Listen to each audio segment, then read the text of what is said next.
இன்று திருச்சபை இயேசுவினுடைய விண்ணேற்பு பெருவிழாவை கொண்டாடுகிறது. உயிர்த்த பிறகு 40 நாட்கள் சீடர்களோடு இருந்து விண்ணேற்றம் அடைகின்றார் இயேசு. இந்த விண்ணேற்பு பெருவிழா என்ன செய்தியை நமக்கு தருகிறது அல்லது உணர்த்துகிறது? இயேசுவினுடைய மனித அவதாரம், நம்மை மீட்பதற்காக வந்த அந்த ஒரு உன்னதமான அன்பு செயல் மனு உருவிலே முடிவடைகிறது.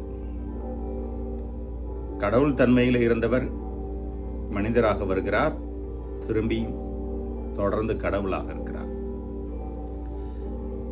சீடர்களுக்கு இயேசுவினுடைய அருகாமை நிறைந்த பலத்தை தந்திருக்கணும்.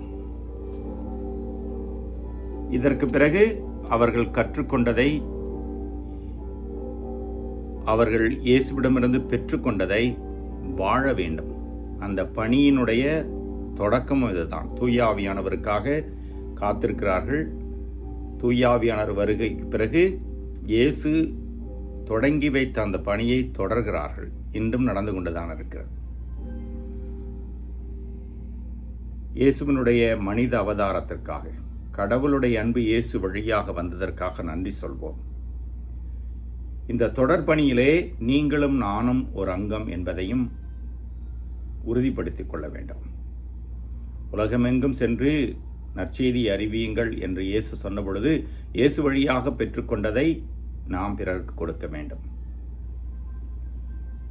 இயேசுவினுடைய மனித அவதாரம் இந்த விண்ணேற்போடு முடிந்து விடவில்லை. அவருடைய தொடர் பிரசன்னம் நம்மிடையே இருக்கிறது. உலகம் முடியும் வரை என்னாலும் உங்களோடு இருப்பேன் என்று சொன்னவர் நற்கருணையில் இருக்கிறார், இறை வார்த்தையில் இருக்கிறார், செபிக்கும் திரு அவையிலே பிரசன்னமாயிருக்கிறார். அந்த பிரசன்ன பலத்தை நாம் பெற்றுக்கொண்டு நற்செய்தி அறிவிப்போம், நற்செய்திக்காக வாழ்வோம், கடவுளுடைய பிள்ளையாக இருப்போம். இறைவன் என்றென்றும் வாழ்த்து பெறுவாராக.